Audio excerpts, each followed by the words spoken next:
유럽연합이 중국을 겨냥한 전기차 징벌적 관세가 한 달 천하로 끝날 조짐을 보이고 있습니다. 중국은 이미 승기를 잡았다는 분위기입니다.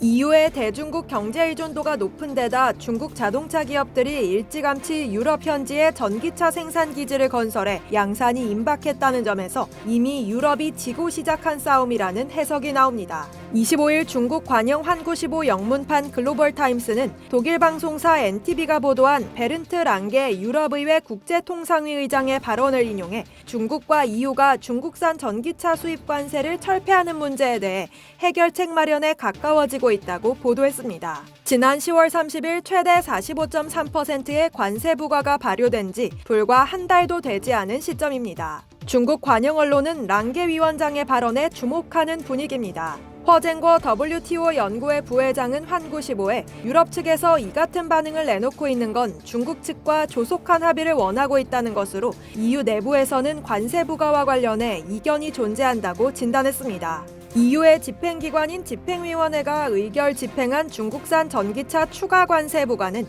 미국의 중국산 전기차 규제에 발맞춘 초강력 수입 금지 조치였습니다. 미국을 중심으로 하는 서방의 대중국 무역 압박이 강력하고 실효적으로 이루어지고 있다는 일종의 상징이기도 했죠. 그러나 EU의 상계 관세 조사 시점에서부터 실효성엔 의문이 제기됐었습니다. EU의 대중국 경제 의존이 너무 크다는 게 이유입니다. 유럽 주재 한 경제기구 전문가는 당시 7월 유로 2024 결승전 경기장 광고판이 온통 중국 브랜드 광고로 도배됐었다며 경제적, 무역적 의존도를 감안할 때 EU의 대중국 규제는 미국에 대한 보여주기에 그칠 수 있다고 전망했습니다. EU가 물러서는 배경은 경제적 이유 때문입니다. 독일과 프랑스, 스페인 등 EU를 주도하는 국가들의 대중국 무역 의존도는 무시할 수 없는 수준입니다. 경제 규모가 가장 큰 독일의 대중국 수입은 전체의 13% 수준인데요. 특히 독일 산업의 핵심인 모빌리티 분야에서 중국과의 관계 악화는 독일엔 큰 타격입니다.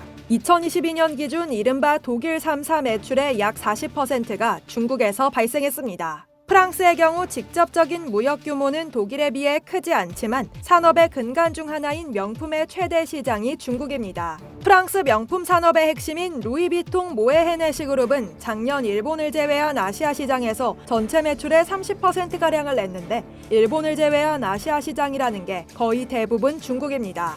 공교롭게도 이들 기업은 EU가 대중국 전기차 징벌적 관세 부과를 결정한 이후 중국 사업에 난항을 겪고 있습니다. 블룸버그에 따르면 지난 3분기 독일 폭스바겐의 중국 현지 매출은 전년 동기 대비 14% 줄었습니다. 벤츠와 BMW의 매출도 각각 13%, 30% 빠졌습니다. 또 루이비통 모에 헤네시 그룹은 3분기 매출이 전년 동기 대비 3% 줄었는데 베인앤컴퍼니는 중국 시장의 침체가 직접적 원인이라고 짚었습니다. 이들 국가는 중국의 공략 지점이 됐습니다. 시진핑 중국 국가주석은 지난 19일 G20 정상회의 중 올라프 숄츠 독일 총리를 만났습니다. 이 자리에서 EU의 중국 전기차 관세가 전 세계의 주목을 받고 있다며 대화와 협의를 통해 이견을 줄이자고 말했습니다. 중국과 EU 간 전기차 관세 전쟁이 제대로 불을 붙기도 전에 사그라든다면 트럼프 2기 행정부가 구상하는 대중국 압박 전선의 구상도 달라질 가능성이 높습니다. 중국과 EU 간 경제 협력을 차단하기 위한 다른 대안이 마련될 가능성도 큽니다.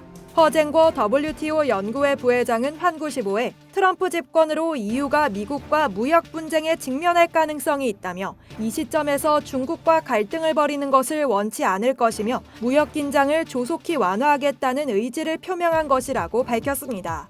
이상 여의도튜브였습니다.